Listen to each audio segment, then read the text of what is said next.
tidak ada pembedaan gitu terhadap Ya, maksudnya peserta didik, tidak ada yang betul kriterianya ada, kemudian yang jelas tidak subjektif, lawannya subjektif objektif itu. Jadi kalau orang dengan kemampuan sama, mestinya nilainya sama. Orang kemampuan sama, mestinya nilai sama. Dia, loh ini salah satunya apa yang A mungkin orangnya apa ya? Anaknya atau keluarganya kepala sekolah, mungkin anaknya kepala sekolah. Yang B mungkin anaknya orang tidak tahu ya, petani atau pedagang apa. Padahal tesnya mungkin sama, dengan kesalahannya mungkin sama, tapi nanti akhirnya skornya beda. Itu kan subjektif itu kan. Nah, mestinya agar objektif itu kan ya ada pedoman perskoran. Kalau tesnya berupa tes uraian atau tes, tapi kalau tesnya pilihan majmuk sederhana, ya tes objektif istilahnya ya harusnya ya di situ objektif mestinya ya. Jangan, loh saya itu sudah jadi guru sudah 30 tahun, saya hanya melihat saja bisa menilai, ya itu kan nanti ya tidak perlu pakai instrumen ya, tidak perlu lembar pengamatan. Saya mungkin menilai wajahnya sudah bisa, melihat wajahnya bisa menilai, itu kan subjektif nanti ya. Intinya itu harusnya kemampuan sama, harusnya sama, itu kan objektif. Tidak terpengaruh dia dari kasta kasta Brahmana atau kasta Sudra, gitu. Familinya pengawas atau temannya, anaknya temannya, gitu ya, jadi subjektif. Maka paling tidak ada pedoman perskoran itu, ada rubrik penilaian itu untuk menghilangi subjektivitas. Ya tentu kalau mau baik ya yang ngoreksi lebih dari satu ya, guru satunya atau siapa itu. Paling tidak ada 2 review, kalau menilai karya kan 2 review, itu satu dengan yang lain mungkin tidak boleh selisihnya banyak. Jadi kalau menilai misalnya sertifikasi guru atau ya sertifikasi dosen, itu kan asessornya itu kan 2. Nah dari 2 asesor itu kan nanti harus tidak boleh ada yang nilai yang bedanya gapnya tinggi ya. Nah itu nanti harus didiskusikan kalau tinggi itu ya, nanti harus, sehingga selisihnya hanya sedikit, artinya bedanya sedikit. Jangan satunya menilai 1 pada poin ini, yang satunya menilai 7 misalnya atau 5, itu kan jadi wah ini beda itu. Kalau misalnya satunya menilai 4, satunya menilai 5, wah nggak apa-apa.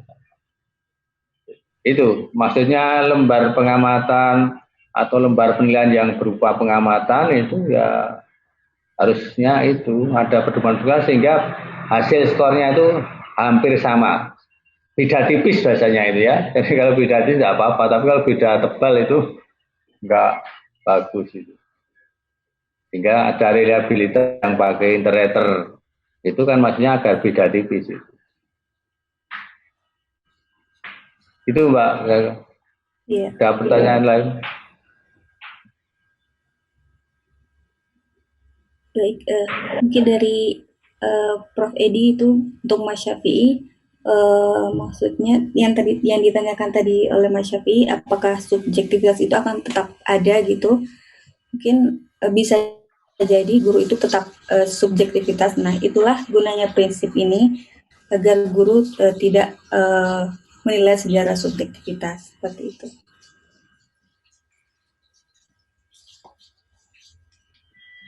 Baik.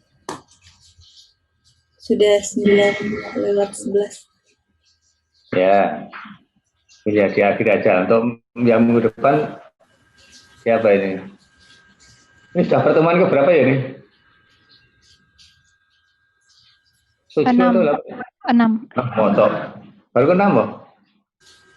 Oh ya, karena ini semester 1 ya. Ya, dulu 2 minggu kan, terlambat 2 minggu ya. Berarti sudah detik-detik harus ada tugas itu maksudnya itu. Sudah mendekati mid semester itu kan harusnya ada tugas, ada mid semester walaupun mungkin tugas pengganti mid, ada tugas individu dan tugas kelompok ya. Biar lengkap nanti.